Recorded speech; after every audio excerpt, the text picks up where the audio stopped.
ಗೊತ್ತಿದೆ, ಭಾರತ ಚುನಾವಣಾ ಆಯೋಗ ಎರಡನೇ ಹಂತದಲ್ಲಿ ಸುಮಾರು 15 ರಾಜ್ಯಗಳು ಮತ್ತು ಕೇಂದ್ರ ಪ್ರದೇಶಗಳಂತೆ ವಿಶೇಷ ಸಮಗ್ರ ಪರಿಷ್ಕರಣೆ ಮತದಾರ ಪಟ್ಟಿಯನ್ನು ಮಾಡಬೇಕಂತೇಳಿ ಮೇ 15 ಅಧಿಸೂಚನೆ ಹೊರಡಿಸಿದ್ದಾರೆ. ಸೊ ಆ ಹಿನ್ನೆಲೆಯಲ್ಲಿ ವಿಶೇಷವಾಗಿ ಎಲ್ಲ ರಾಜಕೀಯ ಪಕ್ಷಗಳು ರಾಜ್ಯ ಮಟ್ಟದಲ್ಲಿರ್ಬೋದು ಅಥವಾ ಜಿಲ್ಲಾ ಮಟ್ಟದಲ್ಲಿ ಅಥವಾ ವಿಧಾನಸಭಾ ಕ್ಷೇತ್ರದ ಮಟ್ಟದಲ್ಲಿ ಎಲ್ಲ ರಾಜಕೀಯ ಪಕ್ಷಗಳಿಗೂ ಇದ್ರ ಬಗ್ಗೆ ತಿಳುವಳಿಕೆ ಕೊಡುವಂಥ ಕೆಲಸವನ್ನು ಮಾಡ್ತಾ ಇದ್ದಾರೆ. ವಿಶೇಷವಾಗಿ ಪ್ರತಿಯೊಂದು ಪಕ್ಷವೂ ಸಹ ಯಾವ ರೀತಿ ನಾವು ಪ್ರತಿಯೊಂದು ಮತಗಟ್ಟೆಗೆ ಬೂತ್ ಲೆವೆಲ್ ಆಫೀಸರ್ನ ನಾವೇ ನೇಮಕಾತಿ ಮಾಡಿದ್ದೇವೆ, ಆ ರೀತಿ ಅವರು ಬೂತ್ ಲೆವೆಲ್ ಏಜೆನ್ಸಿಯನ್ನು ಮಾಡಬೇಕು. ಅವ್ರಿಗೂ ಒಂದು ರೀತಿ ತರಬೇತಿ ಕೊಡಬೇಕು, ಅವ್ರಿಗೂ ಕ್ಲಾರಿಟಿ ಇರಬೇಕು ನಾವೇನು ಮಾಡ್ತೀವಿ. ಸೊ ಅವ್ರ ಜೊತೆಗೆ ಮಾಧ್ಯಮದವರಿಗೂ ಸಹ ಸ್ವಲ್ಪ ಒಂದು ರೀತಿ ಇದ್ರ ಬಗ್ಗೆ ಹೆಚ್ಚಿನ ಮಾಹಿತಿ ಕೊಡೋ ಮುಖೇನ ಮತ್ತು ತಮ್ಮಲ್ಲಿ ಏನಾದರೂ ಡೌಟ್ಸ್ ಇದ್ದರೆ ಅದನ್ನು ಸಹ ಸ್ಪಷ್ಟೀಕರಣ ಮಾಡೋ ಮುಖೇನ ಒಟ್ಟಾರೆ ಈ ಒಂದು ಏನು ಪ್ರಕ್ರಿಯೆ ಇದೆ ಮತದಾರರ ಪಟ್ಟಿಯ ವಿಶೇಷ ಸಮಗ್ರ ಪರಿಷ್ಕರಣೆ ಸ್ಪೆಷಲ್ ಇಂಟೆನ್ಸಿವ್ ರಿವಿಷನ್ SIR, ಇದ್ರ ಬಗ್ಗೆ ಸರಳವಾಗಿ ಸುಲಲಿತವಾಗಿ ಯಾವುದೇ ರೀತಿ ಗೊಂದಲವಿಲ್ಲದೆ ಈ ಕೆಲಸ ನಡಿಬೇಕು ಅನ್ನೋದು ಕೇಂದ್ರ ಚುನಾವಣಾ ಆಯೋಗದ ಮತ್ತು ರಾಜ್ಯ ಚುನಾವಣಾ ಆಯುಕ್ತರು ಮತ್ತು ವಿಶೇಷವಾಗಿ ನಾನು ಜಿಲ್ಲಾ ಚುನಾವಣಾಧಿಕಾರಿ ತಮ್ಮಲ್ಲಿ ಈ ಮೂಲಕ ಬಯಸ್ತೇನೆ. ನಿಮಗೆಲ್ಲ ಗೊತ್ತಿದೆ, ಭಾರತ ಸಂವಿಧಾನದಲ್ಲಿ ಆರ್ಟಿಕಲ್ 324 ಮತ್ತು ವಿಶೇಷವಾಗಿ ರಿಪ್ರೆಸೆಂಟೇಷನ್ ಆಫ್ ಪೀಪಲ್ಸ್ ಆಕ್ಟ್ 50 ಇವೆರಡೂ ಅಡಿ ಭಾರತ ಚುನಾವಣಾ ಆಯೋಗ ವಿಶೇಷವಾಗಿ ಲೋಕಸಭೆ ಮತ್ತು ವಿಧಾನಸಭೆಗೆ ಚುನಾವಣೆಯನ್ನು ಮಾಡುವಂಥ ಜವಾಬ್ದಾರಿ. ಅಫ್ಕೋರ್ಸ್ ಚುನಾವಣಾ ವಿಧಾನ ಪರಿಷತ್ಗೂ ಮಾಡ್ತಾರೆ, ಉಪರಾಷ್ಟ್ರಪತಿಗಳಿಗೂ ಮಾಡ್ತಾರೆ, ರಾಷ್ಟ್ರಪತಿಗಳಿಗೂ ಮಾಡ್ತಾರೆ, ರಾಜ್ಯಸಭೆಗೂ ಮಾಡ್ತಾರೆ. ಬಟ್ ಮೋರ್ ನಾವು ಮಾತನಾಡ್ತಾ ಇರೋದು ವಿಧಾನಸಭೆ ಮತ್ತು ಲೋಕಸಭೆ.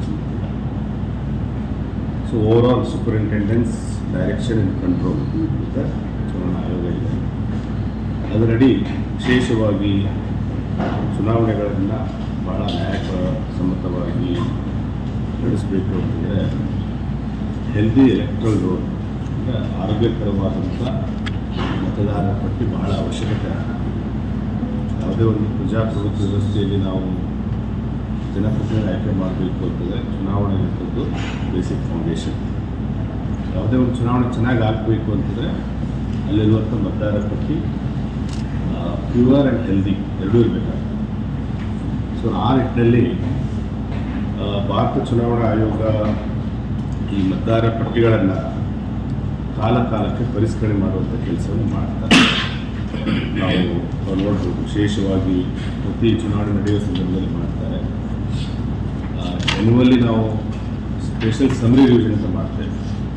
ಅಂದರೆ ಹೊಸದಾಗಿ ನಾವು ಮತದಾರ ಪಟ್ಟಿಯನ್ನು ತಯಾರು ಮಾಡೋದಿಲ್ಲ, ಇರುವ ಮತದಾರ ಪಟ್ಟಿಯನ್ನೇ ಮತ್ತೆ ನಾವು ಕ್ಲೇಮ್ಸ್ ಆ್ಯಂಡ್ ಆಬ್ಜೆಕ್ಷನ್ ಕರಡು ಮತದಾರ ಪಟ್ಟಿಯನ್ನು ಪ್ರಕಟಣೆ ಮಾಡ್ತೇವೆ.